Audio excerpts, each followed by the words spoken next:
And joining the conversation tonight on the protest movement in Hong Kong is human rights expert Kyle Olbert, Director of Operations at the East Turkistan National Awakening Movement. We thank you so much for joining us, Kyle. Chinese state media says that Beijing's response to these protests will not repeat Tiananmen Square. But what does it say that Beijing has to put that message out there to begin with? Well, their actions indicate otherwise. They are amassing these troops just northwest of Hong Kong. China, their People's Liberation Army, already maintains a garrison of some 6,000 troops in Hong Kong itself. We saw what they did in Tiananmen. We saw what they did in 2009 in Urumqi, East Turkestan. Don't put it past the Chinese to use force if they decide that's their only option. All right, so listen, we've seen the images of them amassing at the stadium there and performing and going through military drills for things like crowd control. So the question, though, is would they be going through this if they didn't intend on moving into Hong Kong? Or is it just a tactic meant to intimidate the protesters? It's probably both. Certainly there is an element of attempted intimidation. But I really do believe that the Chinese are prepared to use force if these protests do not begin to die out. And I don't think they will. These protesters are die-hard. All right, so you said you don't think that the protests will actually die out here, and we have seen them, especially with the protests at the airport this week, shutting down the airport. They've been growing in intensity and frequency. What are you expecting to see over the weekend? The protesters have begun a movement calling for the people of Hong Kong to withdraw their savings from the banks.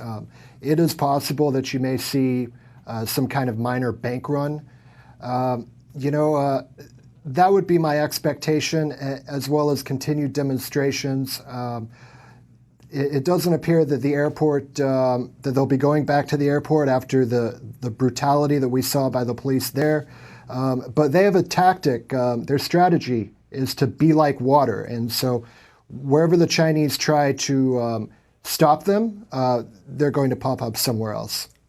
Well, you now have celebrities who are weighing in on this, Jackie Chan for one, and then you have Chinese-American actress Crystal Liu. She actually expressed support for police in Hong Kong, and that actually hasn't gone over, as you can imagine, well at all.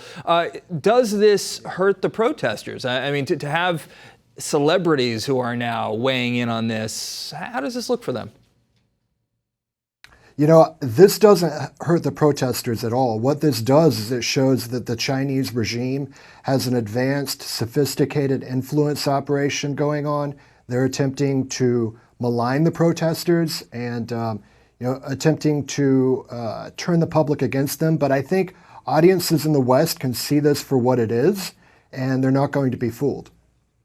And in China, they're also engaging in what has been described as a misinformation campaign as well on social media, trying to convince the people in mainland China that the people of Hong Kong are the aggressors here, correct? Absolutely. The Chinese propaganda is in overdrive right now.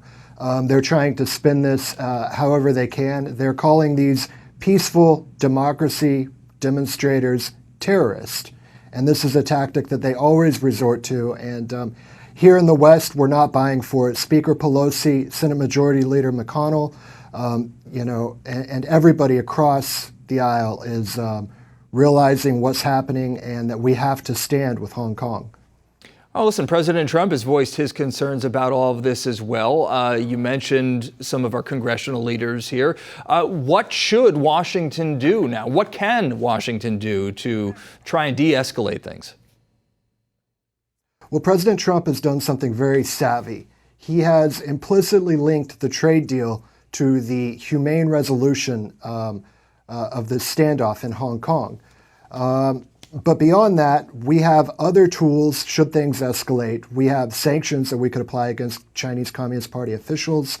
And there is actually pending legislation already, which will probably be taken up when Congress comes back from recess, called the Hong Kong Human Rights and Democracy Act. All right, Kyle Olbert, we thank you so much for your time. Appreciate it.